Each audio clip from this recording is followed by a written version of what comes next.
Halo, perkenalkan nama saya Viola Arsenita Devi, NIM G00239197, kelompok A2, Fakultas Kedokteran UNS 2023.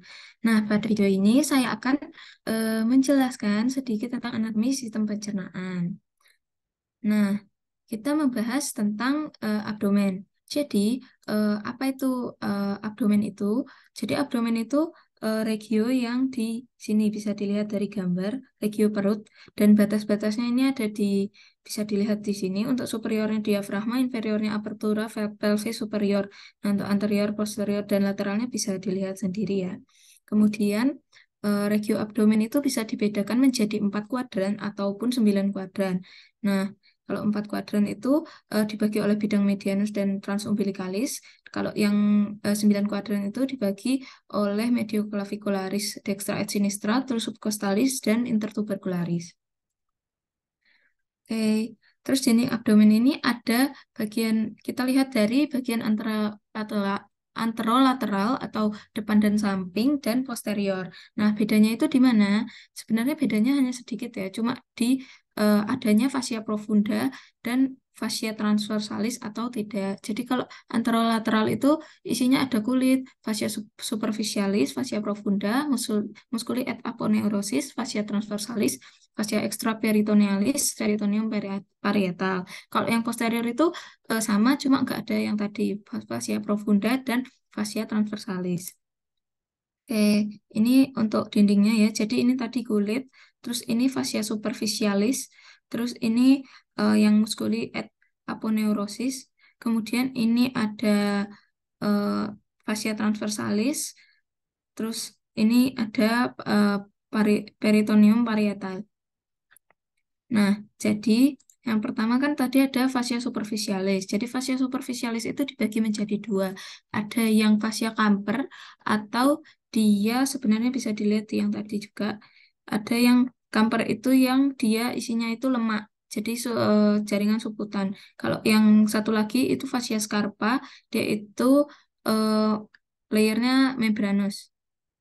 Jadi lebih ke dalam daripada yang fascia kamper.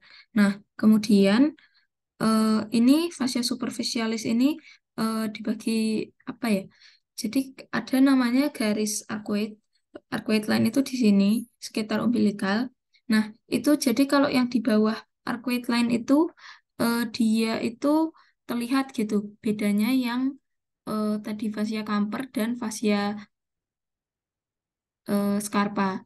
Nah, kalau yang di atas arcuate line itu kayak nggak kelihatan gitu karena mereka kayak menyatu. Oke, kemudian kita lanjut ke eh, musculi et aponeurosis. Nah, musculi et aponeurosis ini ada dibagi dua. Jadi ada namanya flat muscle yang isinya musculi obliquus externus, obliquus internus, musculus transversus, dan ada vertical muscle. Itu isinya rectus abdominis dan musculus pyramidalis. Nah, ini itu yang di anterior. Kalau yang di posterior itu nanti ada bedanya sedikit, dia dibagi empat. Bisa kita lihat di gambar aja ya nanti. Oke, jadi ini gambarnya. Ini yang musculus oblique externus abdominis. Itu dia muskulusnya seperti V gitu loh. Apanya, ototnya itu bentuknya itu seperti V ke bawah.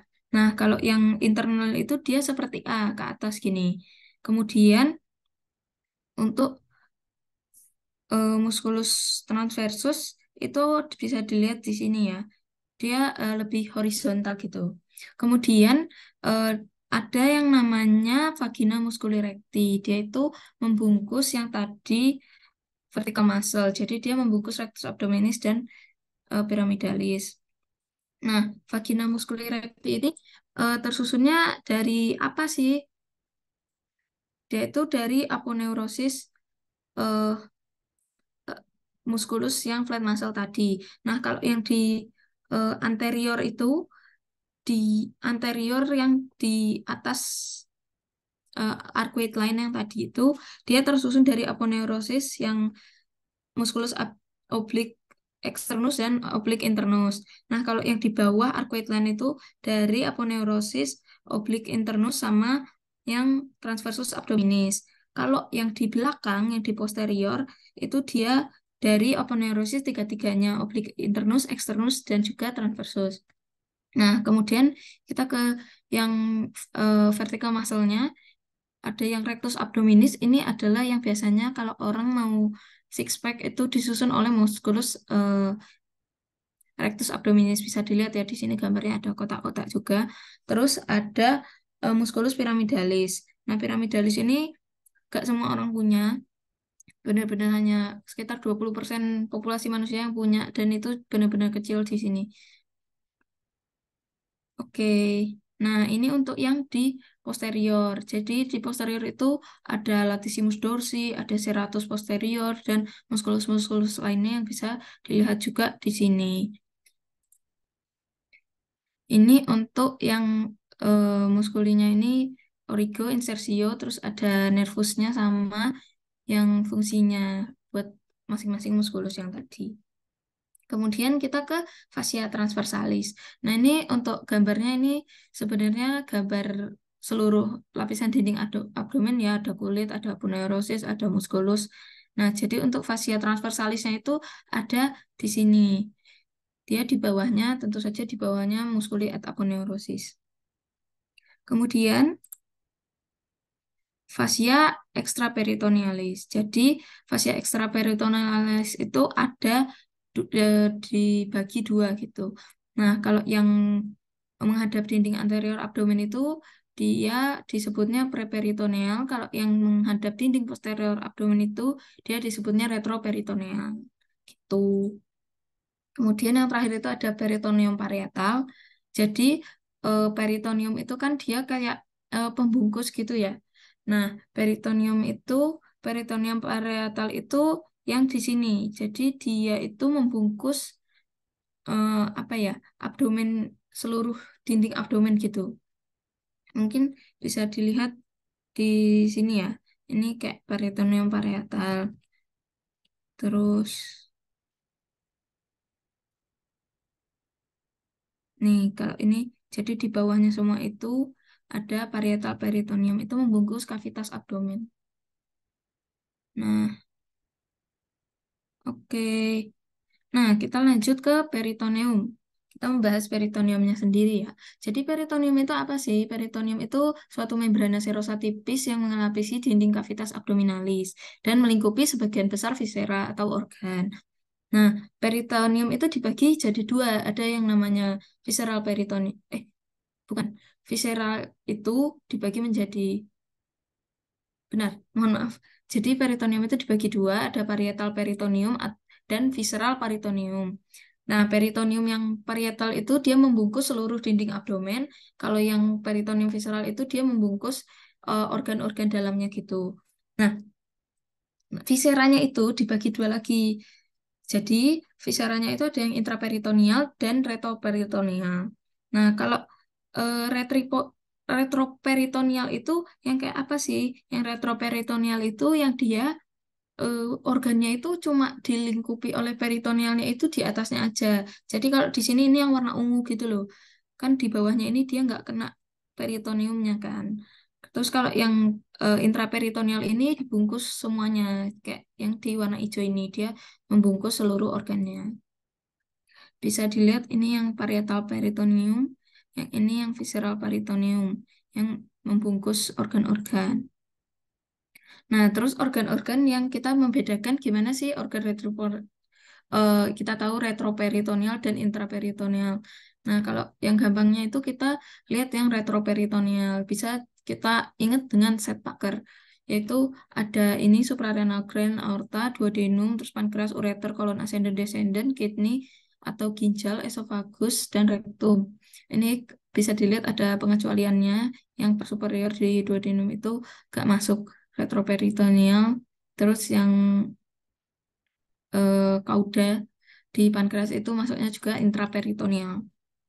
Oke, terus kita masuk ke duplikator peritoneum. Nah, duplikator peritoneum ini tersusun atas ada mesenterium, terus omentum, dan ligamentum peritonei. Mesenterium. Jadi yang pertama mesenterium itu adalah lipatan-lipatan peritoneum yang menggantung organ intraperitoneal ke dinding abdominal posterior. Jadi kan organ itu kan gak mungkin kayak menggantung, maksudnya dia menggantung di kavitas abdominalis kita gitu aja gitu. Harus ada yang menggantung supaya dia eh, ini gitu bisa ya tergantung ke dinding abdomen. Nah, ini disebutnya mesenterium. Kayak di ini mesenteriumnya yang kayak gini ini mesenteriumnya intestin usus. Tapi ini intestinnya kan dihilangkan ya. Jadi ini mesenteriumnya aja kayak gini. Terus ini kalau yang kelihatannya di ususnya kayak gini. Nah, terus ada juga omentum. Omentum ini terdiri dari dua lapisan peritoneum yang berjalan dari gaster dan bagian pertama duodenum menuju viscera lain. Nah, omentum ini ada yang omentum maius atau greater omentum dan omentum minus, lesser omentum. Nah, greater omentum itu bentuknya kayak gini, kayak tirai yang kuning-kuning ini. Dan kalau yang lesser omentum ini yang di sini. Oke, kita lihat. Jadi, omentum itu tersusun atas ligamen-ligamen. Nah, kalau yang omentum maius itu tersusunnya atas ligamen gastrofrenica, gastrosplenica, gastrokolika, dan ligamen splenorenal. Nah, ini tuh sebenarnya diambil dari nama organnya ya yang disambungkan. Jadi kayak gastrosplenica itu gaster sama diafragma. Kalau gastrosplenica, gaster sama spleen. Spleen itu lien. Terus gastrokolika itu gaster sama koli itu eh, kolon, usus besar, dan splenorenal itu spleen dan ren, lihat dan ginjal. Kemudian ada omentum minus. Omentum minus ini ada hepatogastrik ligamen, yaitu menghubungkan yang hepar dengan gaster, atau dan juga hepatoduodenal menghubungkan hepar dengan eh, duodenum. Ini buat tabelnya. Jadi kayak eh, ini momentum, terus ini mesenteris, terus nanti ada peritoneal ligamen. Nah, peritoneal ligamen itu dia eh, ligamen yang menghubungkan kayak satu organ dengan organ lain. Kayak sebenarnya yang tadi juga masuk ke eh, ligamen peritonei, kayak yang gastrokolika yang ada di omentum itu, gastrokolika, gastrosplenica, splenorenal itu masuk juga ke eh, apa namanya ligamentum peritonei. Nah, terus ada yang namanya greater and lesser sac. Kita masuk ke greater and lesser sac. Ini tuh sebenarnya hmm, jadi kan kita punya eh, abdominal cavity. Abdominal cavity ini kafum abdomen, jadi ada ya ini bagian kafum abdomen ini. Nah, itu tuh ada yang greater dan lesser. Jadi greater itu yang besar.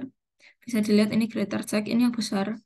Dan ada yang lesser sac itu bisa disebut juga omental bursa yang kecil. Jadi sebenarnya dua-duanya itu sama-sama ya kavitas abdomen, cuma ya ada yang lebih kecil, ada yang lebih besar. Nah, jadi dua-duanya ini dia di apa ya, bukan dihubungkan. Jadi ada pertemuannya itu dia namanya itu epiploic foramen atau foramen of Winslow. Tempatnya di sini yaitu di eh, antara hepatoduodenal ligamen dan peritoneal lining above the inferior vena cava. Jadi di garis peritoneal di atas vena cava inferior. Itu dia jadi kayak ini loh, tertutup gitu. Bukan tertutup ya, apa? Kayak gak ada tempat, ya pokoknya tempat sempit gitu. Itu namanya foramen of Winslow. Kalau di sini bisa dilihat foramen of Winslow-nya itu yang di sini. Terus kalau dari eh, potongan kayak gini, foramen of Winslow-nya di sini. Oke. Gak bisa. Oke, mungkin sekian buat penjelasan tentang sistem pencernaan. Kalau ada kata-kata yang kurang berkenan atau ada yang kurang tepat, mohon maaf, bisa dibenarkan. Untuk sumbernya nanti saya taruh lengkapnya di deskripsi. Terima kasih banyak.